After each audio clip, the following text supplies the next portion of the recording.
G'day guys, it's Benjamin Morgan, Chief Executive of the Aircraft Owners and Pilots Association of Australia, and I welcome you to today's discussion video in which we're going to be taking a brief walk through the Aircraft Owners and Pilots Association's concerns with what's taking place at the Sunshine Coast Airport in Queensland. Now, before I jump well and truly into the discussion today, and we've got some slides that we're going to take a look at along with some supporting documents and materials, I'd just like to send an enormous thank you to each and every person who reached out to myself and to the association over the last couple of weeks since we put out our first video on our concerns on the Sunshine Coast. The issue is clearly an issue that is of importance to the local community on the Sunshine Coast, and rightfully so. It's dealing with their community airport, and it's also dealing with hundreds of millions of dollars worth of property development, income and opportunity. Opportunities that quite possibly should still be in the hands of the ratepayers of the Sunshine Coast and not in the hands of a private company. And there are some great questions in relation to that. So for everyone across the various Facebook community groups, and for all of you who shared that content across the internet, I really do thank you. And it sent a very powerful message, at least to me, that this issue needs to be discussed further, and there needs to be a little awareness to what's happening. Now, I did put together a video on behalf of AOPA, and that video laid out a range of concerns, and it was asking a range of questions. And the video stemmed from what is a very genuine concern of our industry association as to what's happening at the airport. And today I'll go back over those concerns and reiterate our motivations as to why they are concerns. But I want to make clear from the outset, I voluntarily took the previous video down because I came to learn that a couple of the statements that I made in relation to deposits and valuations were not entirely correct. And I wanted to set the record straight by having a very clear and concise conversation on those issues. And so with all of my videos, I stand by what I put out there publicly as the association, and our videos are always motivated only by our concerns for the future of aviation and the future of local communities. And we don't hold any malice and we don't hold any aggravation in these videos. We're not seeking to harm anyone in putting this content out. But what we are seeking to do is we're seeking to build awareness, and we're seeking to start a conversation. And as I've often said in many of the videos that I have made over the last few years, is that we believe in strong public debate. We believe in transparency.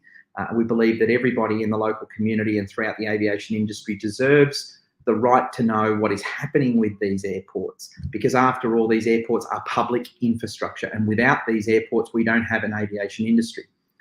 So I would say it again, I just want to make it abundantly clear. We're talking about the issues that we're going to be speaking about today from a genuine position of concern. We are concerned for the future of aviation on the Sunshine Coast.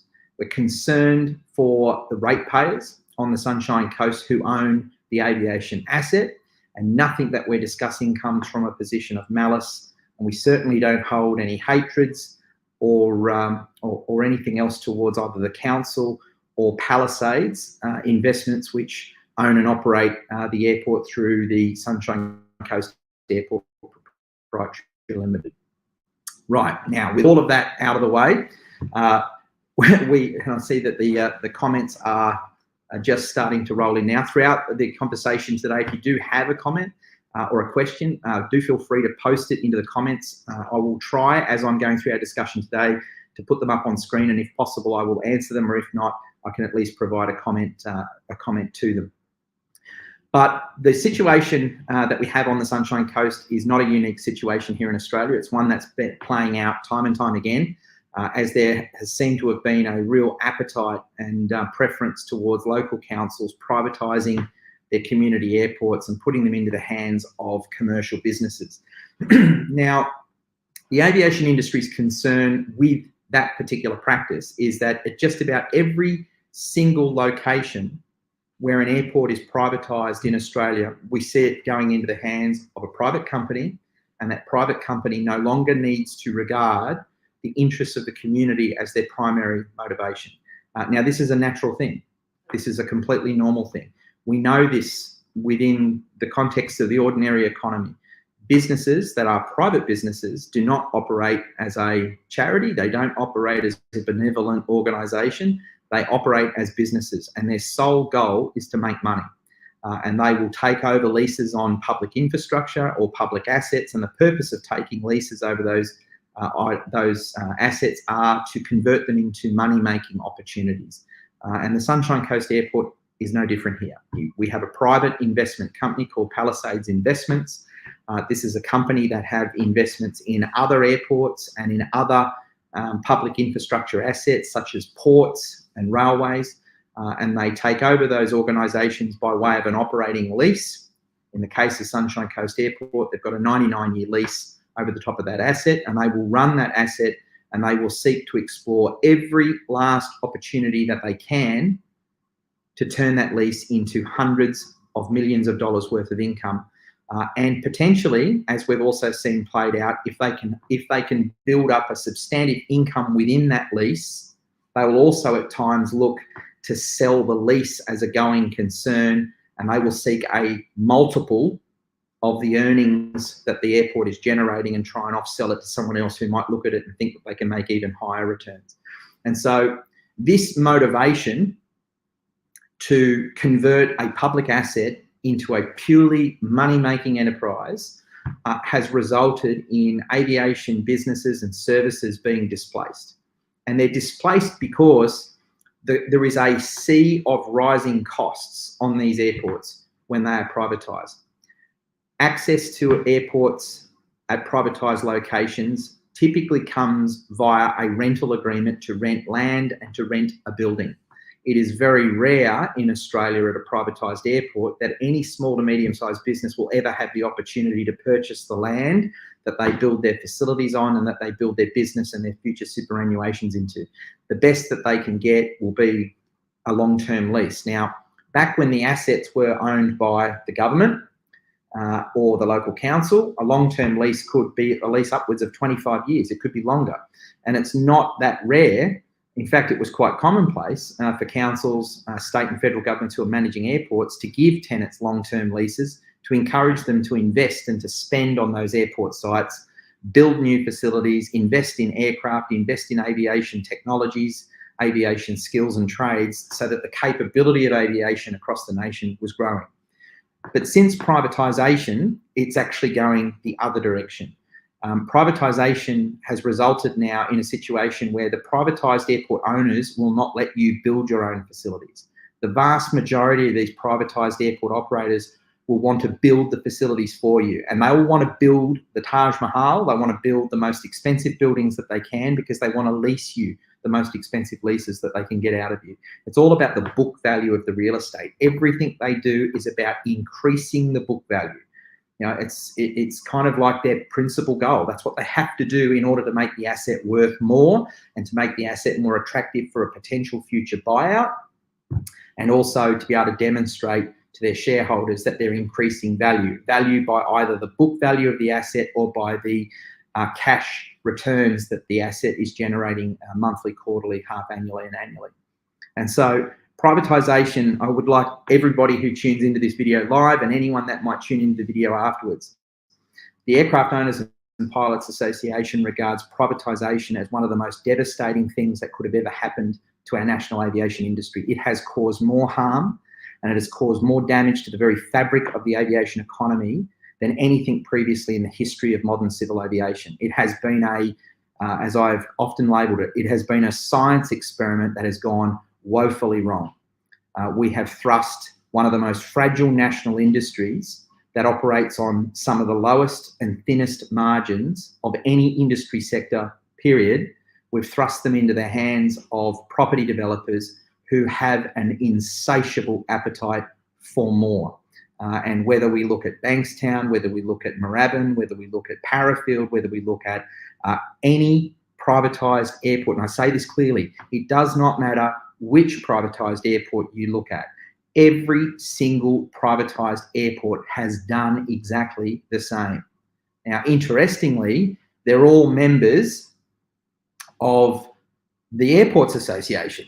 and they all get together and they work out ways in which they can develop their airports. And the Airports Association are quite open about what they do. They encourage non-aviation development. They're constantly awarding airports that are building bigger precincts and more diverse precincts, and they go out of their way to encourage this type of behaviour to happen. And why not? The Airports Association get paid a lot of money in membership fees by airports, and it just becomes a circular group of I guess self-promotion there, that which airport can outdo the next airport on non-aviation and be recognised as the even bigger, better, meaner version.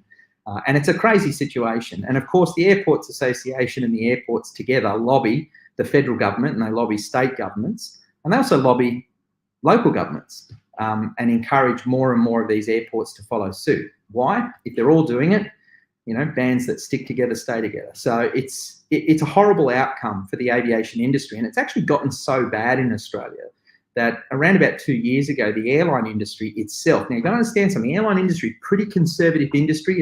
At Aopa, I'm pretty renowned for being loud about issues, and I believe in public conversation. I believe in creating debate and talking through the issues. But the airlines are very conservative in what they say.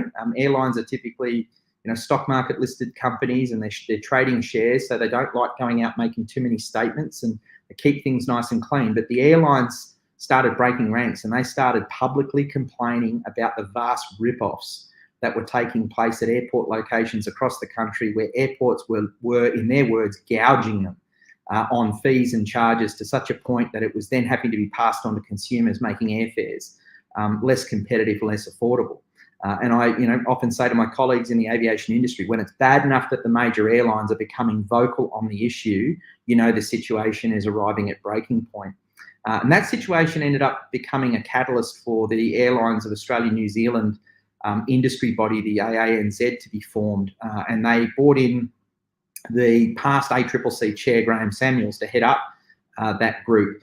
And I often thought it was quite ironic that the former ACCC chair, who we as an industry were pleading with to take action on privatised airports, would end up becoming a chairman of an aviation lobby dealing with privatised airports. And so I've watched on with keen interest to see what Graham Samuels was capable of achieving during that time, and whether he was able to make a breakthrough that the other industry associations, including our own, have been unable to. And so that's a little bit of a background information in terms of what's going on. Privatised airports are taking these public infrastructure assets, they're turning them into money-making machines, ATMs, and they are literally demanding each year more and more and more from aviation tenants, to a point where aviation businesses are leaving airport sites and now being displaced. And we have this bizarre situation where we've arrived at in 2022, where in many cases it's now more affordable for an aviation business not to be located at an airport than what it is to be at an airport. Now, sadly, you can't locate a flight training school into an industrial park somewhere on the Sunshine Coast. You can't locate an aircraft maintenance business into an industrial park just somewhere on the Sunshine Coast. You can't do that with a charter business. You can't do that with emergency services. You can't do that with just about all of the frontline facing aviation services and businesses that are needed in order to have a healthy and sustainable aviation industry. They must be on airports. And so what we have is a situation where these private companies have been gifted monopolies. And we all know what happens when a private company holds a monopoly over a service. Prices go up, okay, and supply is held back at a certain point in order to justify those prices. And that's exactly what we see is going on the Sunshine Coast, without question. I've been in this business now for 6 years as Chief Executive of Aopa. I've been involved in aviation by way of direct business involvement for probably 20 years and indirectly for probably 30 years through family. What I've seen and what I've heard with my own eyes and my own ears, which, let's face it, when you're sitting in front of a business and they're telling you their story and they're explaining exactly what's going on with them, that's a reality of what's happening.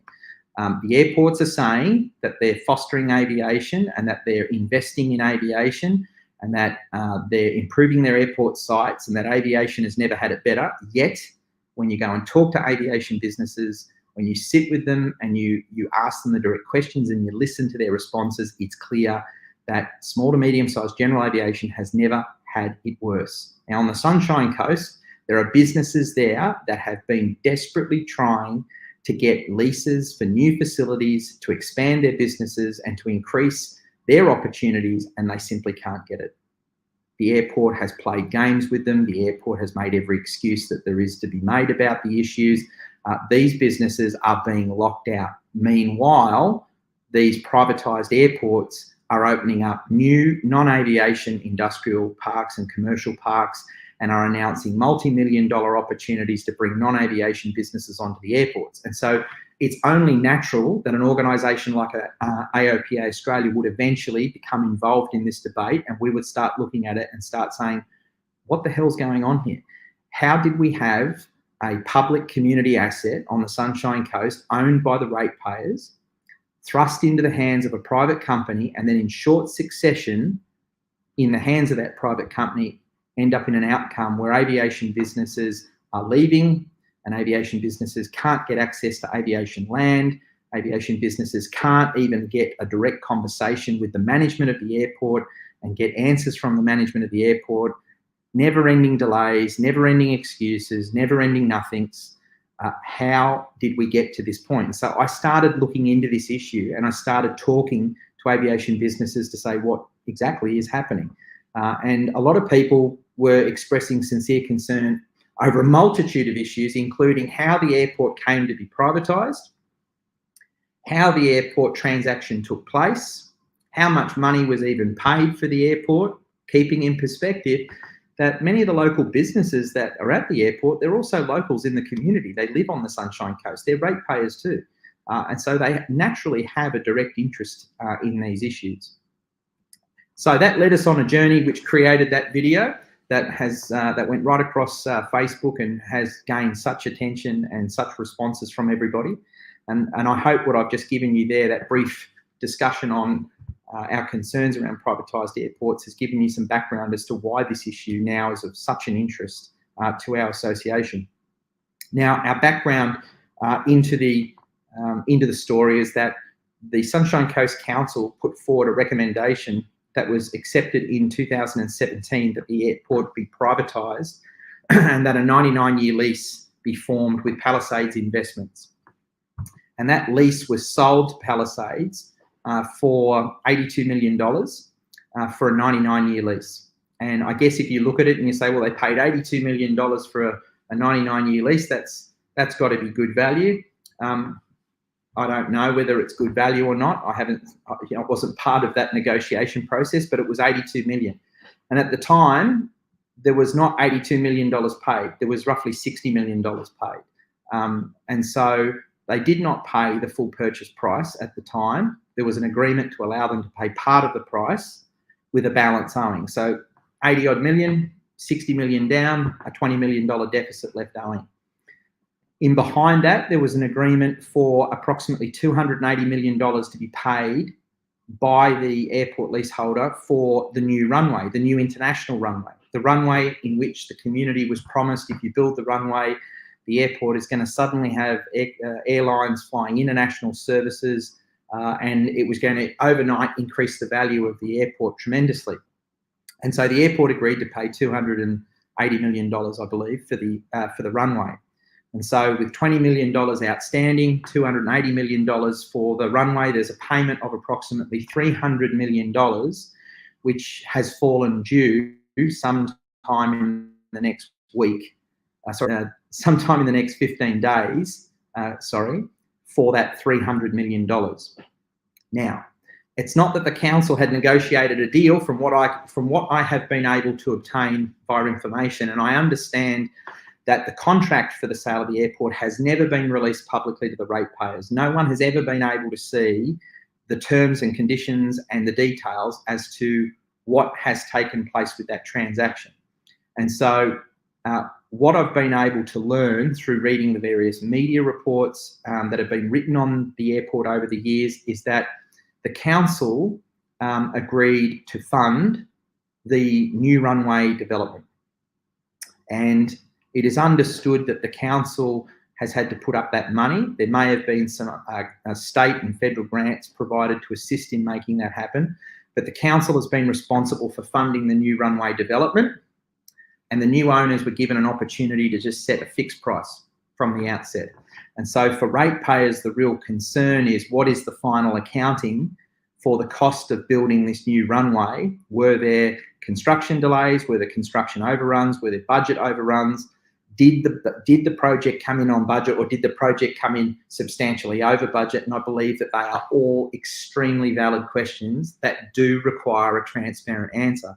After all, this asset is owned by the ratepayers. It's not owned by the council and its staff. It's managed by the council, but everything the council does is supposedly on behalf of its ratepayer constituency, the Shire or the municipality. So the ratepayers really do deserve an answer as to what is this contract, how much money's been spent on this runway, and are the ratepayers actually recovering the costs involved? Now, keep in mind, I said in my previous video that Palisades have a responsibility, or whether it's Palisades or Sydney Airport, Sunshine Coast Airport Proprietary Limited, which is the operating company of the airport, there's $300 million roughly that needs to be paid. And so the $300 million that's going to have to be paid is ultimately needs to be picked up from somewhere. And I made the comment in my previous video that it's clear where the $300 million is ultimately going to be paid from. And that is, after the airport was privatised, a decision was taken to close the north-south runway. Now, the north-south runway is actually quite critical on the Sunshine Coast because not all aircraft are equal. Now, if you're not in the aviation industry, and what I'm going to try and do is I'm just going to try and use basic layman's terms here and explain it in the most, the easiest way I can, and that is, when an aircraft takes off and when an aircraft lands, it typically will do so directly into the wind where possible.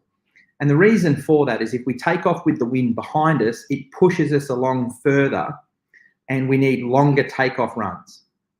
And that's dangerous. We take off into the wind because it reduces the takeoff run. That's safe. And I'm using those two words for a reason, and we're going to come back to that.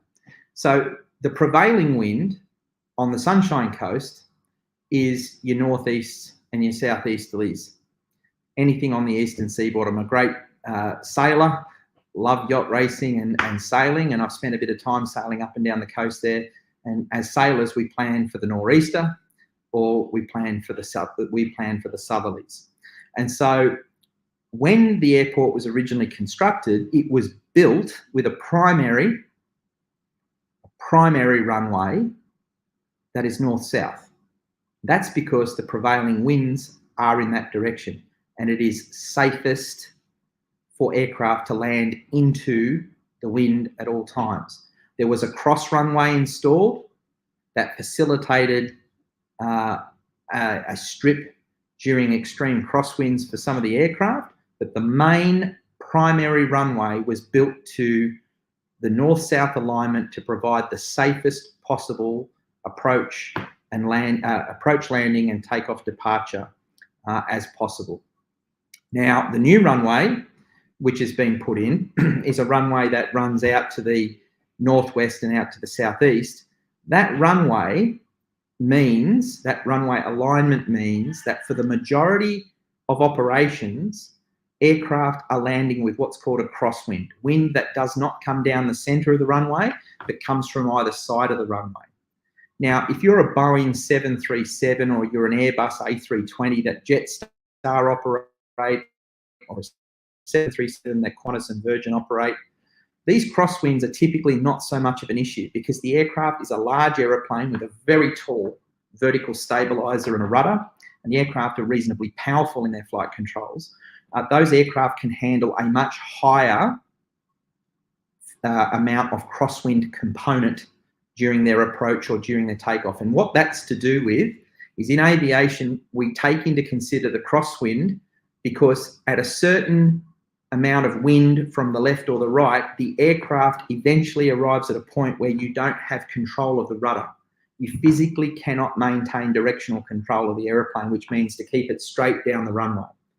Now, if you are a 737 or A320, as I've said, airline, not a problem. That new runway is absolutely fantastic. It's a wonderful, huge, massive piece of infrastructure that is so overcapitalized for that airport, it's insane. but it's beautiful. And I'm not going to speak against any new runway being built at any airport, because ultimately every last piece of improvement we can do to an airport is worthwhile in helping expand our aviation industry.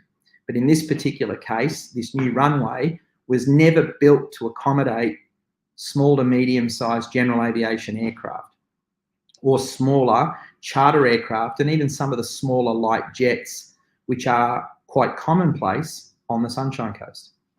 And so the smaller to medium-sized businesses have been reliant on the north-south runway. Now, when the new runway was proposed, the entire aviation industry was told the north-south runway is not closing. The north-south runway is going to remain in operation. Don't fear, it's going to remain in operation. And so everyone was like, great, you've got this fantastic, beautiful new international grade runway. That'll be awesome. Over the next 30 years, that'll come into being worthwhile. And in the meantime, it brings a lot of attention to the airport, and that's all good. As long as the north-south runway is going to remain, it'll be perfectly safe for anything other than a Boeing 737 and an A380 to operate into and out of that airport. Keeping in mind, safety is not just a word. It's about protecting the pilots. It's about protecting the cabin crew. It's about protecting the passengers on board the aircraft. It's about protecting the businesses that support the airplanes, and it's about protecting the reputation of the industry. And so the north-south runway achieved all of those goals for Sunshine Coast Airport.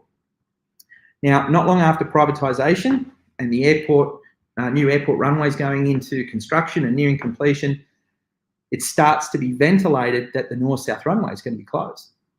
There's a safety problem with the north-south runway, and that it would create potential conflicts with the new cross runway. Now, what does all that mean? I'm going to tell you what it means. It means nothing. It was a big load of nothing.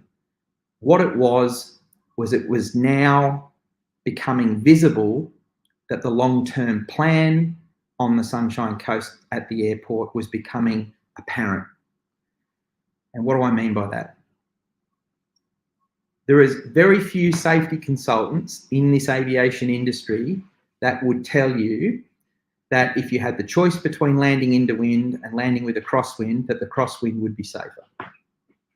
However, I have no doubt in my mind, if I offer a consultant enough money, they'll tell me anything I need them to tell them.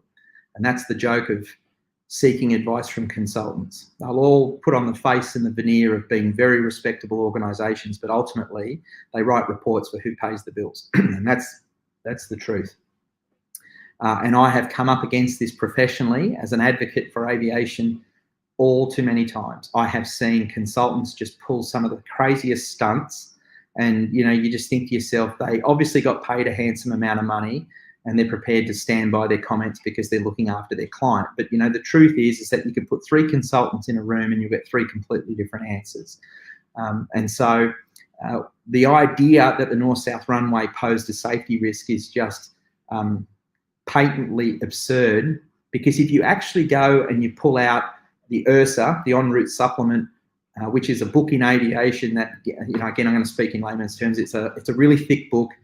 The book spells out all the airport locations, and you can open them up and you can look at the runway configurations. What you see is there's plenty of airport locations in Australia with cross runways. That is, where one runway intersects another. There's plenty of airports where there's 3 runways. It looks like a triangle. Each end meets at each end. There's runways where they're parallel, side by side, where they're a total cross. There's runways where they're a T. There's a multitude of runway configurations. And you end up in a situation where your lying eyes start deceiving you. How can it be that we have all these airports, not only here in Australia, but completely around the world, that have cross runways intersecting, and they operate safely? The procedures to operate safely.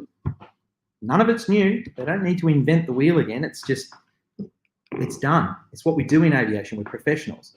But suddenly, on the Sunshine Coast, the north-south runway is a danger, and we're going to have to close it. And so they do that. They close the runway. And it was objected to at the time it was proposed to be closed, and general aviation businesses spoke about the fact that their airport operator privatised airport operator would end up making the airport less safe. Now, the privatised airport operator, on a multitude of occasions, told local businesses that the closure of the runway was not their doing, it was the council. That the council were the ones who made the decision to close the runway. And to be honest, I don't know. I've tried researching it in this last week to find out definitively who closed the runway. I can't see definitively who closed the north-south runway. And again, it's why I made the video that I made last week, because we really do feel that we need some answers here. We need to know why this was done. Who put this idea up? Who was the organisation that drove this? Was it driven by the privatised company? Was it driven by the council? But regardless of who took the decision, it's entirely obvious as to why the decision was taken. Now, to help educate on that, what I'd like to do is I'd like to bring up a slide for us all. Now, this is a slide that shows us the Sunshine Coast Airport as a map. And this map shows the location of the beach, shows the location of the new runway here, the diagonal one's the new one, and it shows the location of the old runway, the north-south runway. Now, you can see here, prime real estate, more prime real estate, more housing real estate, so on and so forth. Prime real estate. What do you reckon is going to happen with that land on the beach side? Now, I'm not a cynic. I'm just a realist. I've been in this business too long. I have been in this business too long, and I have seen this game played out at so many other airport locations now, and I have heard just about every excuse there is to give as to why cross runways are being closed. Now, we lost a cross runway at Bankstown Airport. They closed our runway here at Bankstown, and they gave a whole multitude of reasons as to why they did that. Let me just show you.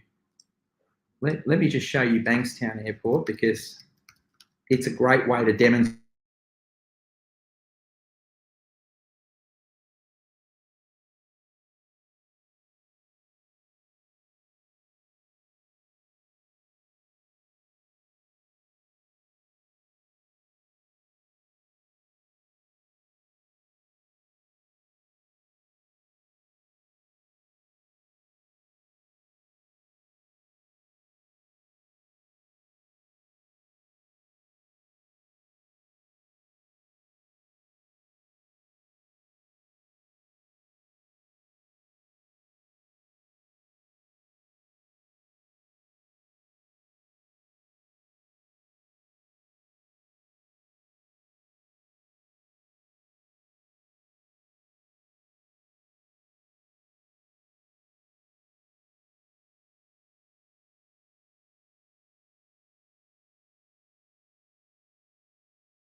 Sorry about that, guys. Computer decided to take a break and said, I'm not prepared to show you the map after all. Just one second. Let me see if I can get it back up on screen very quickly. It's always the marvels of modern technology. If you're, it's the quick and the dead. Righto, that's the 1997 image. Won't be a moment, guys.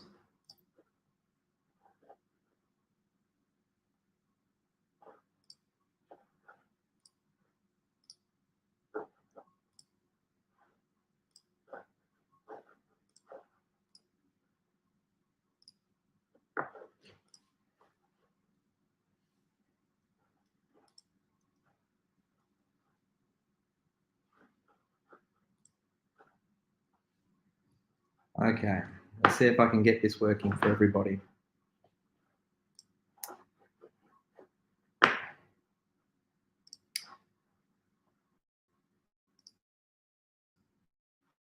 Marvels of modern technology.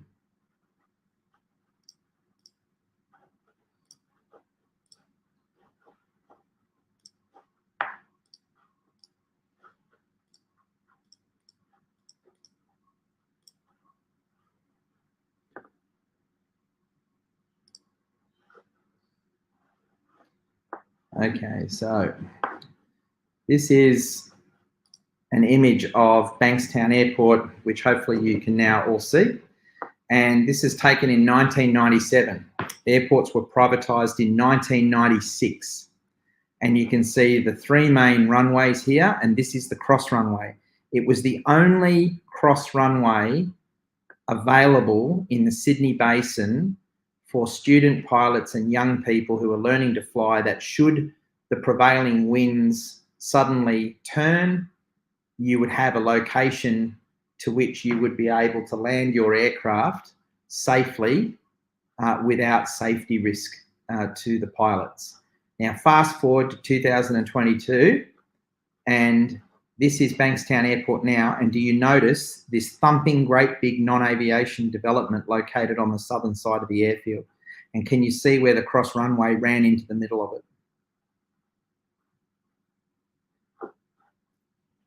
Now, you don't need to be a rocket scientist. You don't need to be a rocket scientist to work out what's going on here. The north-south runway is being closed in preparation for the vast redevelopment of the north-south land corridor on the Sunshine Coast. Now, that's a pretty big statement to make, and there'll be some people saying, oh, you know, maybe not. Hell, even the airport operator might come out and say, oh, this is just being all piped up. It's in their master plan. If you've read their 2040 master plan and you look at their zoning precincts, it's called the Airport North Precinct and the Airport Southern Precinct.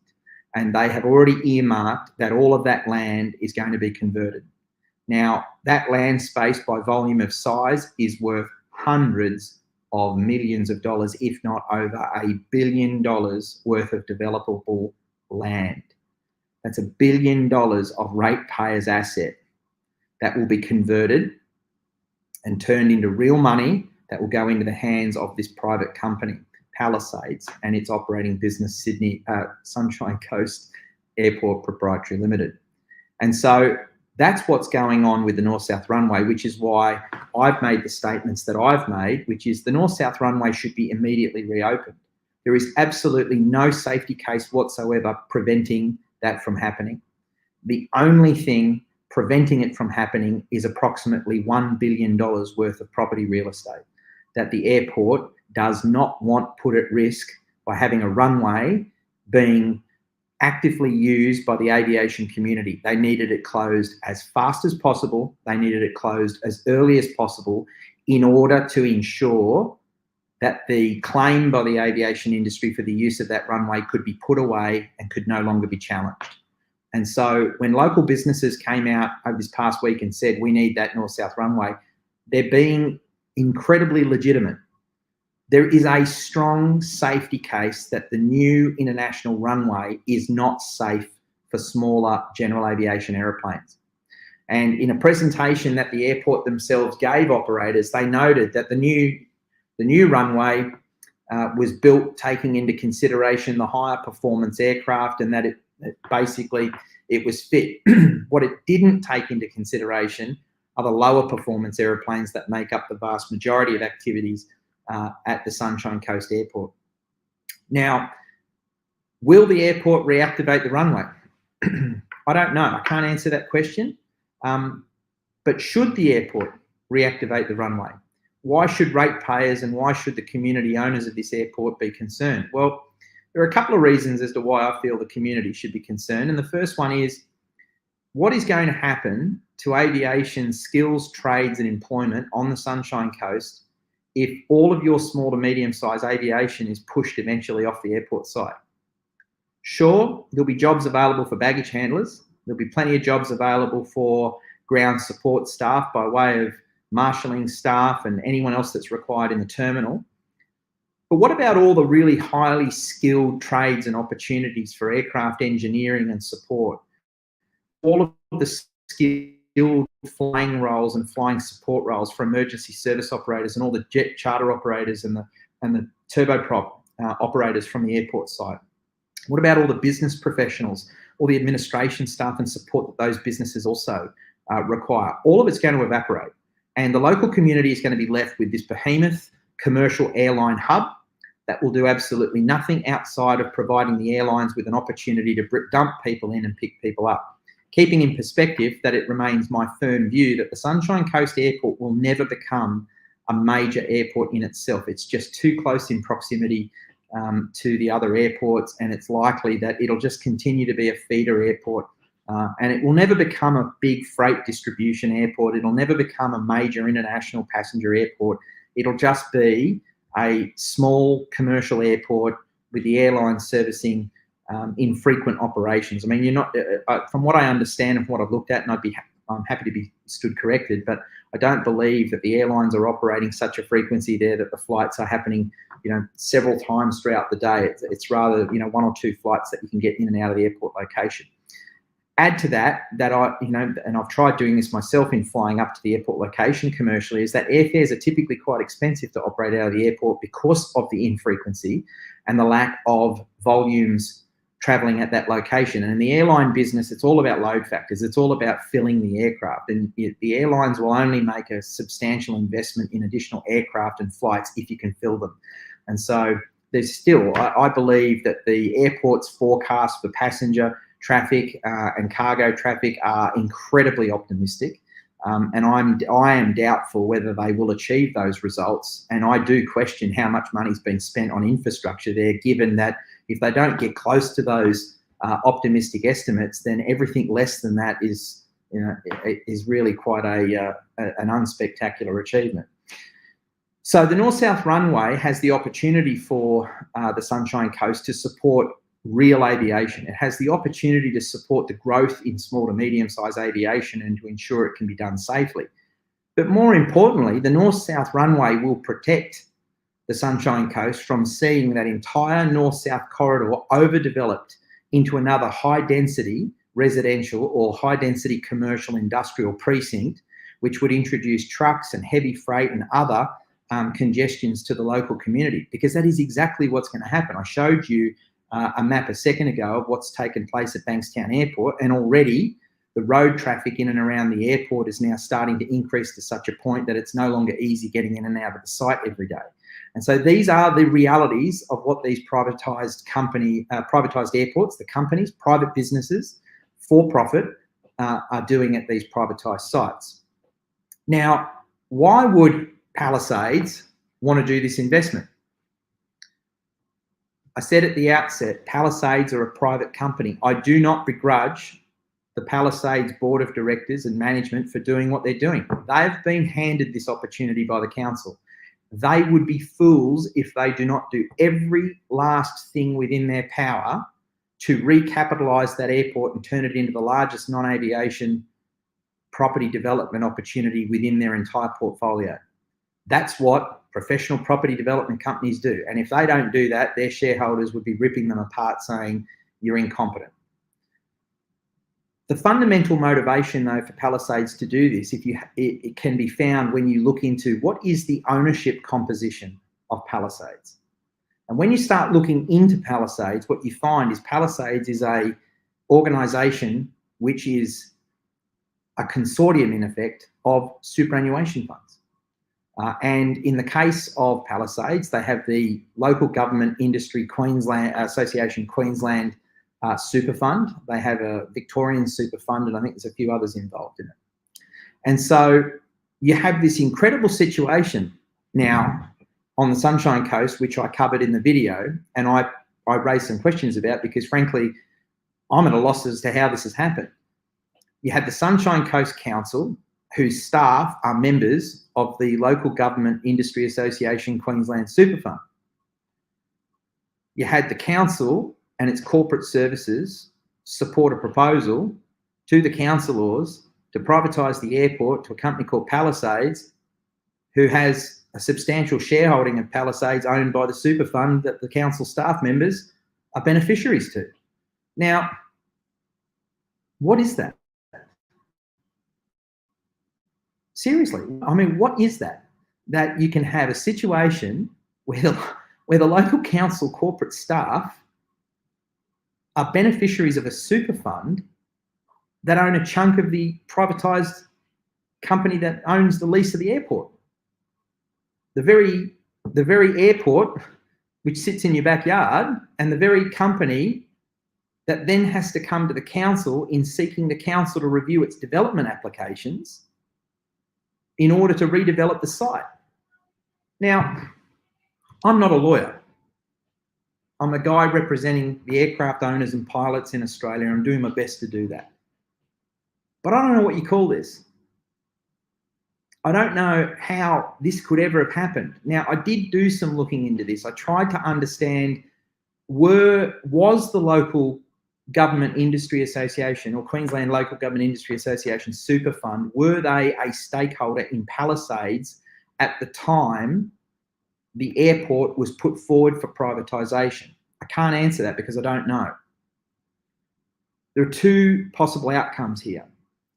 The first outcome is that the council put forward the recommendation prior to the Local Government Industry Association super fund being invested into Palisades, at which point Palisades have taken the lease on the airport, and at some point thereafter, maybe, I don't know, the Local Government Industry Association Queensland Super Fund has come in and said, this is such a fantastic investment. There is going to be so much money made here. We want our super fund members in on this gravy train. And they've taken a substantial investment in Palisades in order to be part of that profit train. Now, that is a completely normal thing to happen. Super funds do this all the time. Aware Super went and got in on Bankstown Airport. It's who's driving all the redevelopment of Bankstown into non-aviation. Dex's property group have partnered up with a superannuation fund in Western Australia, and they're now in on the non-aviation redevelopment at Airports Action, and it's happening at more airport sites around the country than you realise. The super funds are all in on it because there's that much money in non-aviation development at airports now that they want their members to be in on the choo-choo train of profit. One possible scenario is Palisades took a lease on the airport. Council's superannuation fund had nothing to do with it at the time. After the deal, the realisation sinks in that this sucker's a great investment, and we want all the council staff members to benefit handsomely from that redevelopment, knowing there's potentially $1 billion worth of property real estate that's going to flow through Palisades and their Sunshine Coast Airport Proprietary Limited. So then you ask yourself the question in that particular scenario, well, if that's just a naturally occurring thing, were there any connections? Are there any dots that you can connect along the line that would open up any further questions that might bring that into question or create more questions in total?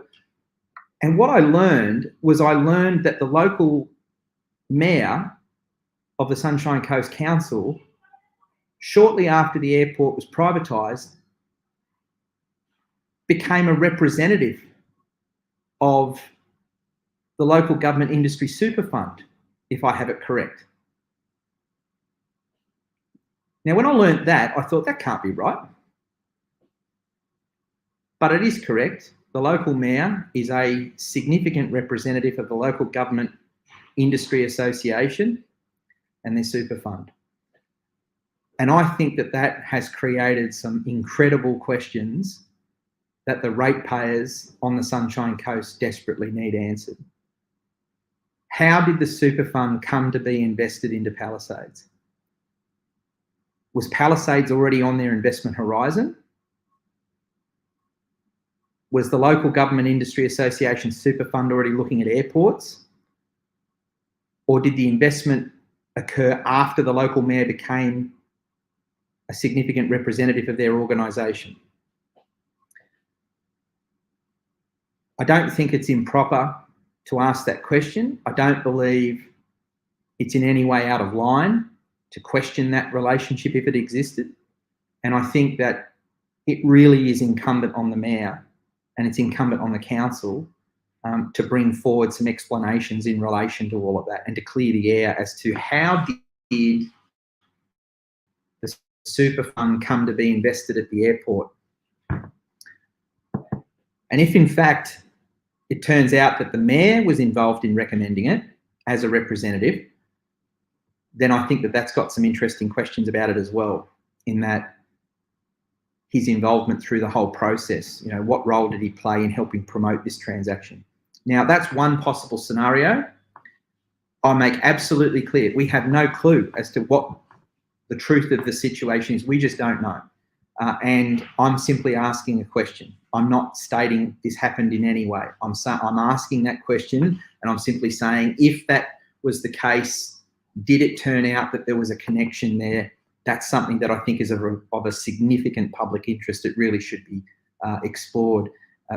Is Aopa the vehicle to explore that? I'm not certain we're the vehicle to explore it. There must be some other local community groups that are organised with legal representatives, and I'd be more than happy to speak to those community groups, and I'd be encouraging them to try and do everything they can to get to the bottom of these relationships, because something doesn't look right about it. It might be right, but there's something that doesn't look right about it. We use in the Australian vernacular this concept that, does it pass the pub test? And I'm uncertain. It looks like it passes the pub test at the moment.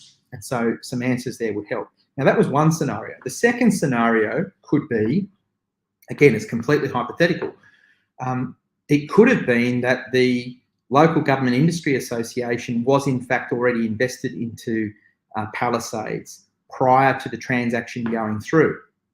But in that particular situation, it too begins to raise some incredibly difficult questions. And that is, if the Local Government Industry Super Fund was already invested in Palisades, and Palisades were seeking the lease from the council and were negotiating with the council, how could any member of the council staff participate in that process if in fact that they were a beneficiary by way of being a member of the super fund? That scenario would have had a situation play out where council staff may have had an incredible motivation to help facilitate this privatisation transaction, the handing away of the ratepayers' community asset into the hands of a private company who was potentially in part, owned by the very super fund that they benefit from. Now, they're questions that need answering. Was that the case? I don't know if that's the case. I haven't been able to find any information on the timeline in which the local government Queensland industry super fund entered its arrangements or its investments. Now, I want to make clear, I'm not saying it's inappropriate for a super fund to be invested within Palisades. I'm not saying that at all. I offer no opinion on the appropriateness of the investment.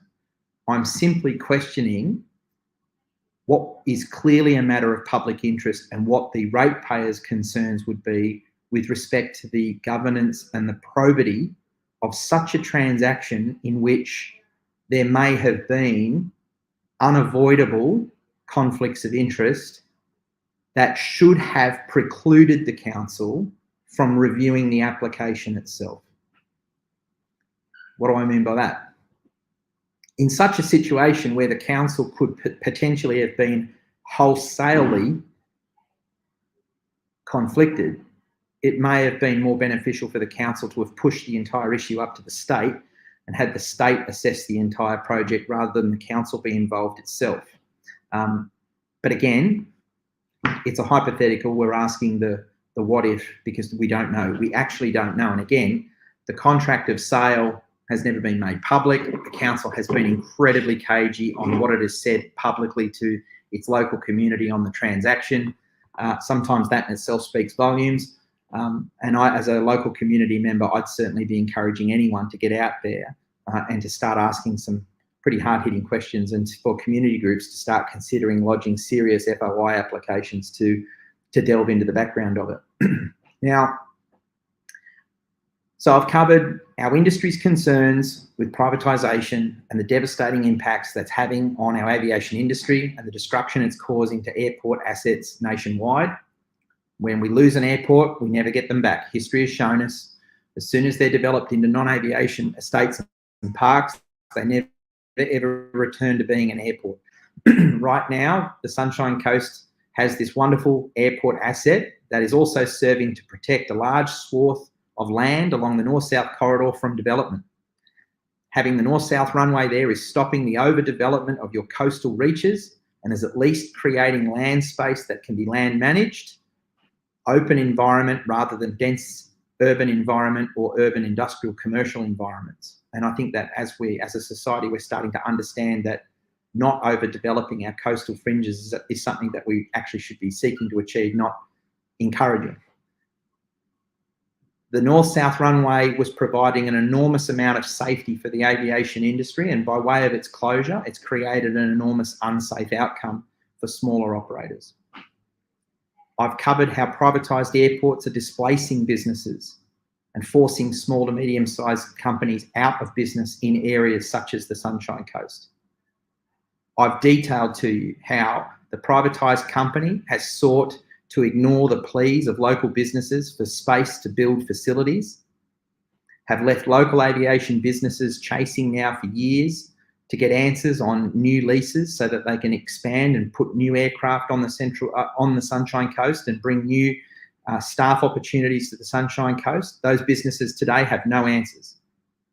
Some of those businesses are being absolutely ignored. And yet, whilst that's going on, I've explained to you that we have a situation where the airport has negotiated to build non-aviation commercial parks such as the Turbine Park on the southern precinct. That southern precinct was earmarked for general aviation development. It was a land space that had been allocated to build general aviation facilities to allow small to medium-sized aviation businesses to expand, and that entire precinct has just now been completely reassigned to non-aviation, and they started bringing in a food and beverage distribution business instead of fostering aviation. And there's a reason for this. The food and beverage distribution business is going to pay way more than what aviation can pay.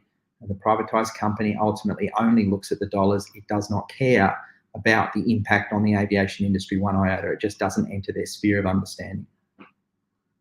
I've detailed to you our concerns regarding the ownership composition of the airport and potential conflicts of interest that may exist. The concerns that the future of the north-south corridor is now at risk, that there is potentially upwards of $1 billion worth of real estate redevelopment which will take place in that corridor, and that the approvals processes for that real estate development will come back through council. And given that the council's superannuation fund is a large stakeholder in Palisades, the council staff are motivated as members and beneficiaries of that. Naturally, whether they realise it or not, they are motivated by it. If I sat there with you tomorrow and I said to you, you've got an opportunity to approve a project, and by the way, you know, in the background, your super fund is issuing information saying that the opportunities at the airport are likely going to see the super fund grow by 15, 20% over the next 2 years, you'd be motivated. Whether you realise it or not, you're motivated. So those conflicts of interest exist today. I think there are very large questions over the legitimacy of this council touching anything to do with the airport approvals-wise, because simply that conflict of interest can't be safeguarded. I don't know how you could possibly argue that the conflicts of interest issue could be safeguarded, given that if the super fund is the super fund for the council, everyone's virtually touched by it. And I understand you can actually elect to have a different super fund, and not everyone's going to have the same super fund, but I'm sure everybody understands the legitimate concern that there's a conflict there that you need to answer to. You can't just let that one run. I haven't discussed the fact that some of the planning's already been pushed up to the state through the planning development application process, a PDA process.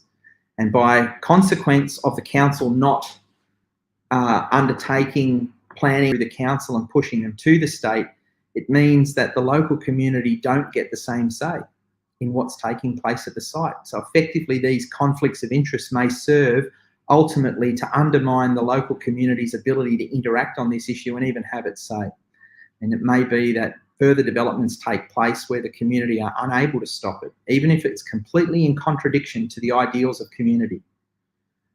It means the local community passed entirely. Now, I'm looking into that issue of PDA, which has already been processed, and I've put together a team and we're starting to explore that to get some more information. But these are the consequences of what takes place when these levels of conflicts get created. It makes it extremely messy. So I'm not sure I can say too much more about the subject today. I hope what I've been able to do is convey in a very calm and clear way why the Aircraft Owners and Pilots Association of Australia is as concerned as it is with what is taking place on the Sunshine Coast. And I'd like to believe that anyone that is watching this broadcast would share the concerns that we have, that there needs to be some transparency regarding what has happened at that airport. Now, the due date for the airport's $300 million payment is coming due very shortly. I think they've got about 10 days remaining. And it's yet to be seen how they pay for the 300 odd million. And it is understood through comments that have been made by past councillors that the payment for the 300 million may be subject to some conditions and clauses which may actually allow the privatised airport to simply exit that payment. Now, I don't have the specifics on it. I can't say to you for certain that those clauses exist, but I have heard the feedback. It's alleged. I'll be very careful. It's an allegation that there are terms and conditions or clauses with respect to the runway payment for 300 million or 280 million that may give the privatised airport the option to refuse payment. And so we're all eagerly waiting on to see what takes place here. But either way, regardless of the payment, regardless of what appear to be some pretty significant conflicts of interest between council staff and the mayor and this transaction, what is without question going to take place on the Sunshine Coast is you are going to see the vast redevelopment of the north-south corridor, and it is going to be turned into commercial, industrial or residential development. Is going to happen. And unless the local community rise up to stop this process and to bring about some accountability in this transaction, in the process of losing the runway and this development being undertaken, the local Sunshine Coast community and your youth are going to lose out on any opportunity whatsoever to be able to participate in real and meaningful involvement in aviation careers and an aviation future. And for the aviation businesses that operate on the Sunshine Coast, what it means as the redevelopment of the airport accelerates, that the costs of being at that airport are going to skyrocket. And eventually the businesses at that airport are going to be displaced because they simply will not be able to afford to be on the airport, because the pressure will be on for those businesses to pay what Bunnings or what any other large-scale corporate retailer or corporate industrial logistics operator pay, which simply can't happen. And so this is a lose, lose, lose deal. Not only for the ratepayers, it's a lose, lose, lose deal for the aviation industry. The only winners in this deal that I can see appears to be Palisades and the local government industry association superannuation fund. And I'm uncertain the council's even a winner. I think if the council were to conduct a major accounting of this entire transaction, I'd be surprised if the council's made a profit on this transaction to date. I think that it's probably more likely the council's already incurred a loss making this deal to this date. So they're my thoughts on behalf of the Aircraft Owners and Pilots Association as to where we're at with our concerns on the Sunshine Coast. I am incredibly disappointed that the nation's aviation infrastructure is being handled the way it is being handled by our local, state and federal government representatives. I'll say it again, I do not begrudge Palisades or the super fund for doing what they're doing. They are for-profit businesses. They answer to their shareholders, and their only motivation is to make as much money as they can possibly make. They have no other priority. And to expect them to have a different priority, you're a fool. That is the only priority these businesses have. They will continue to execute their business plan until it is either shown that their business plan in some way breaches a planning rule or in some way breaches the head lease. And until that time arrives, their march to redevelop the airport just simply won't stop. And so the real questions here are the questions over the local council, the probity of this deal, the governance of this deal. I think that the entire community in the aviation industry needs to see the contract. We need to know, did the council build in any protections? Did the council give any consideration whatsoever about protecting local community businesses and aviation on the Sunshine Coast? Or were they outfoxed and outsmarted by corporate property developer negotiators who, in my experience, time and time again show to be far smarter and far meaner than any local council in the history of this country? So there's some thoughts. I'm Ben Morgan from the Aircraft Owners and Pilots Association of Australia. I do thank you for joining us for this hour conversation on the concerns at the Sunshine Coast Airport. As I always do at the end of every single last video that we run, if you are supportive of what we do at the Aircraft Owners and Pilots Association in trying to build awareness and transparency and conversation along with debate on these important issues, I'm encouraging you to jump online and to join the association and pledge your support. It's $159 to be a member to the association. And by being a member, you're helping putting fuel in the tanks of Aopa so that we can keep doing this. We can keep being an advocate, not only for you, but for our aviation industry, seeking to build a better general aviation community and one that's more sustainable. Now, you don't have to be an aircraft owner and a pilot to join. Ordinary citizens right across the country can join the association. Just means you can't vote come annual general meeting time because you don't hold a pilot's license or an aviation medical.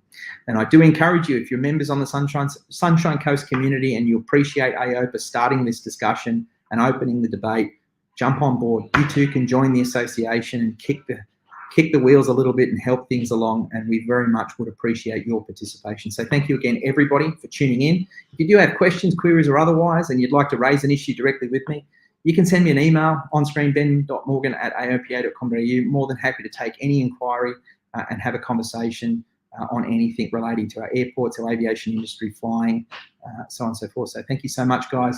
I really do appreciate it.